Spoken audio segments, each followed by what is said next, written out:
It is 16:33 Central African time. It is time to take you live to where the Security Council is holding its annual open debate on women, peace and security. And we understand Phumzile Mlambo-Ngcuka is currently on the podium. Let's take you live there. Spotlight a number of alarming trends and setbacks.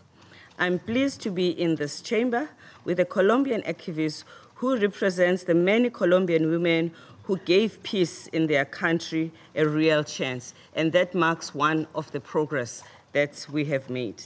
The UN has lauded their achievement and is following their lead, helping to implement a peace agreement with more than 100 provisions on gender equality. For example, the UN mission in Colombia engages regularly with women's organizations and has a recorded percentage of women amongst its military observers at 11%, which is much higher than we have ever seen before. Its civilian staff at 48%. Unfortunately, Colombia is an exception to the global practice, but one exception that we can follow. Although women's absence from peace table is no longer easily brushed off as normal, it is still not a commonplace.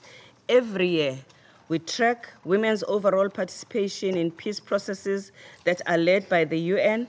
We track the inclusion of gender expertise and gender-sensitive provisions in peace agreements, and the requirement to consult with women's civil society organizations. In all of these indicators, we performed slightly worse than a year ago. At the Myanmar Union Peace Conference in 2016, before this current crisis, there were 7 women and 68 men amongst the delegates. Recent peace talks of the Central African Republic, hosted by the community of Sant Egidio, did not include a single woman. 6 years into the Syrian civil war, and in spite of significant efforts by the UN, the partners, and the special envoy, women's participation in the peace talk is still inadequate and often limited to an advisory role. The political marginalization extends beyond peace talks. Only 17 countries have an elected woman head of state or government. This includes only one post-conflict country, Liberia, where Ellen Johnson Sirleaf presidency has just ended after 2 terms of following democratic elections and the peaceful transfer to power, something to celebrate.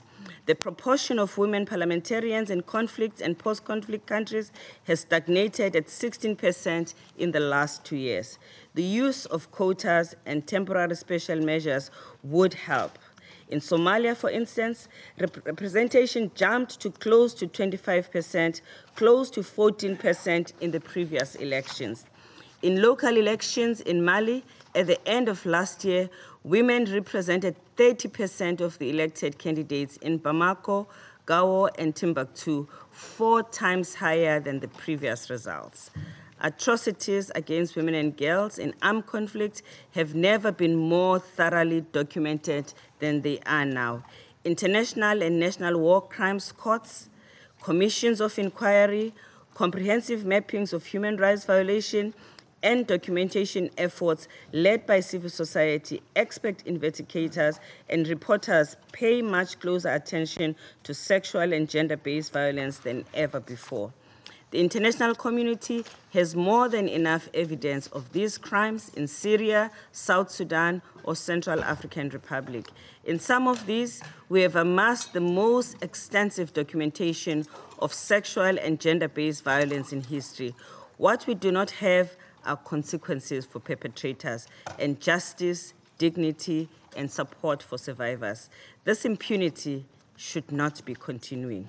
The international community is reaching hundreds of thousands of survivors with assistance and programs that did not exist 1 or 2 decades ago, but many cannot be reached due to lack of resources, access, and security. Many organizations, including the UN Women, participate in these efforts. I appreciate the work that has been done by UNFPA, which is undertaking for women's reproductive health and gender-based violence survivors in some of these complex emergencies. The consequences of war on women and girls go beyond sexual violence. In conflict and in natural disasters, gender inequality compounds the many obstacles to accessing food, water, sanitation, hygiene, healthcare, education, employment, housing, and legal identity. In Yemen, child marriage is estimated to have increased from 32% to 52%, with a significant minority of girls being married before they are 15 years old. The percentages of female-headed households tripled during the current crisis, and these households have significantly lower income and more food insecurity. The percentage of Yemeni women who are illiterate was projected to reach 2/3, quickly erasing the hard-won gains in education and literacy that had taken decades to achieve. In Nigeria, the maternal mortality rate is almost 10 times higher in the conflict-affected Northeast than in the Southwest. Often, this is the result of the destruction or closure of medical facilities due to insecurity. International NGOs providing specialized services and reproductive health and clinical management of rape have recently left Central African Republic because they could not protect their aid workers. Maternity hospital in Hama, Syria, was attacked at least 10 times, and finally it put out the service in April of this year.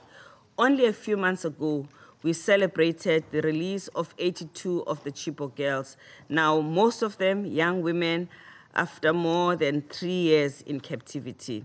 They are being supported with extensive trauma counseling, medical care, educational support, child care, and allowance for personal upkeep and family visit. UN Women is glad to be part of this process.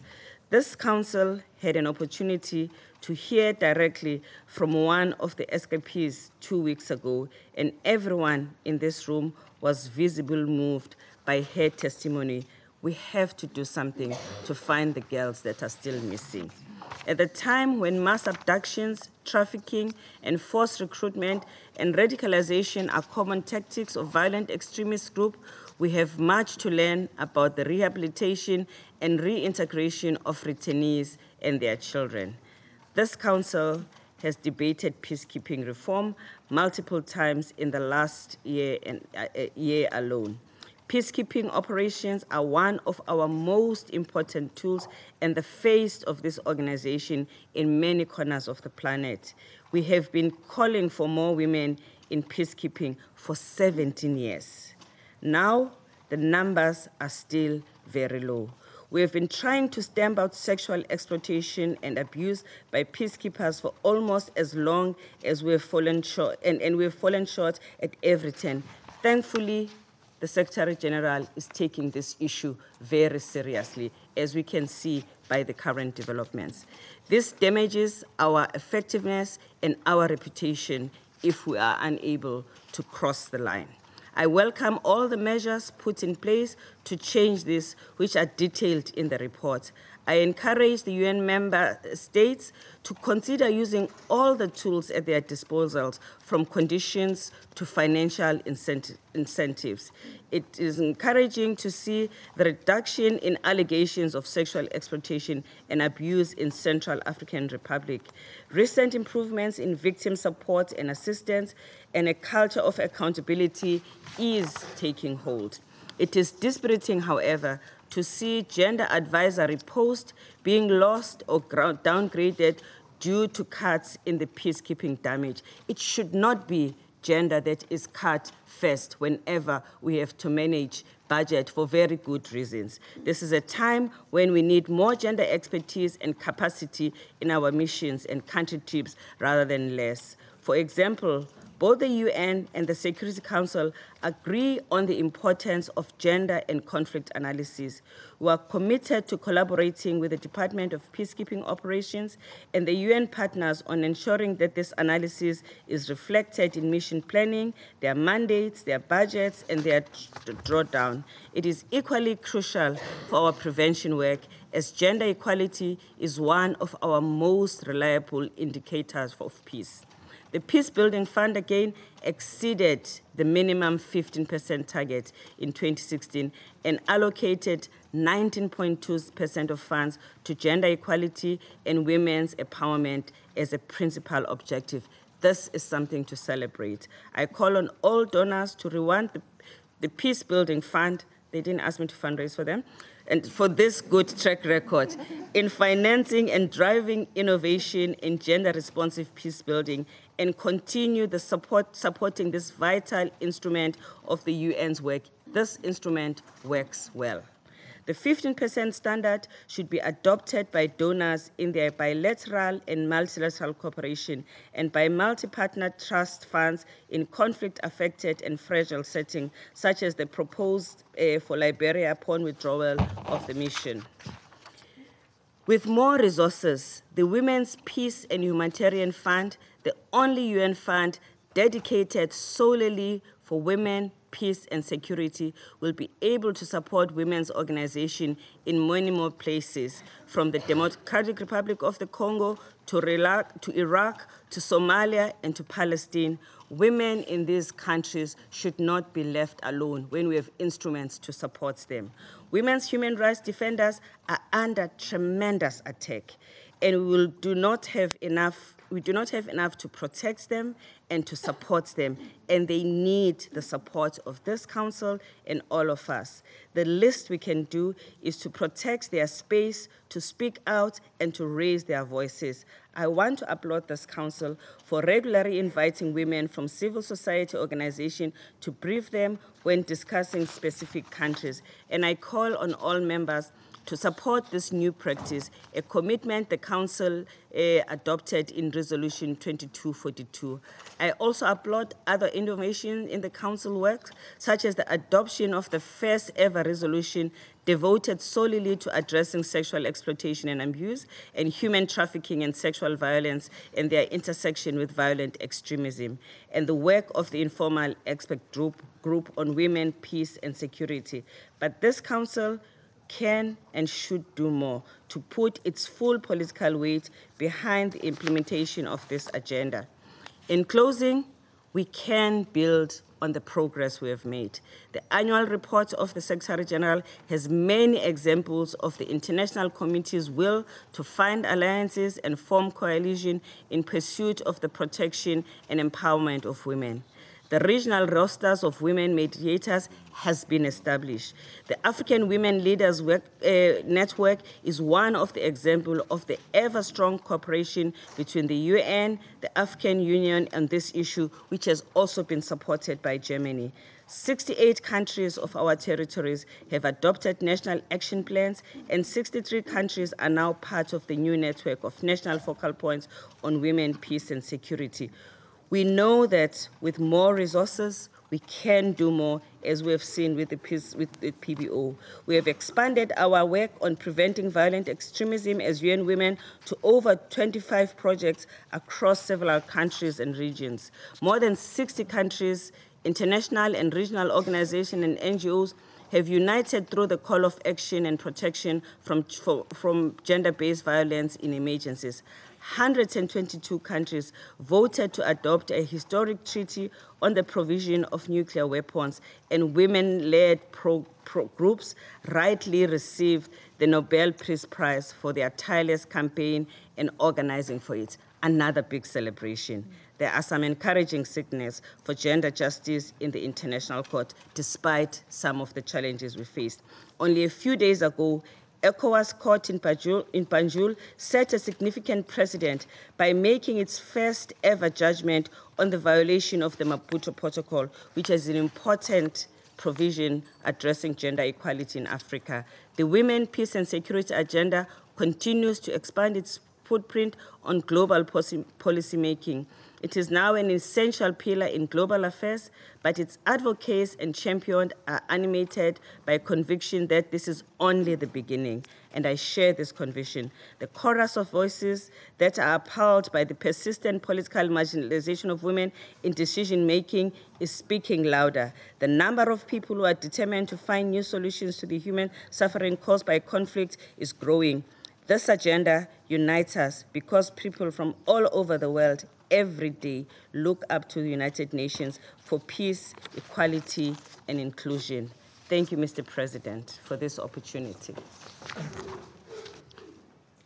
Je remercie Madame Mlambo-Ngcuka. All right, well, those are live visuals straight from the UN Security Council that is currently holding its annual open debate on women, peace, as well as security. As we've just witnessed there, our very own Phumzile Mlambo-Ngcuka, who is the Executive Director for UN Women, addressing the delegates there.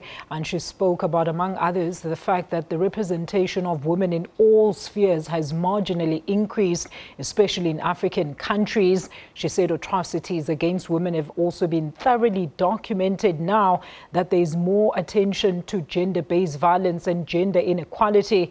And here she especially singled out and hailed African countries for their efforts in combating the scourge. She said women are now able to have better access to education and a chance at a better life, adding that this has taken some countries decades to achieve.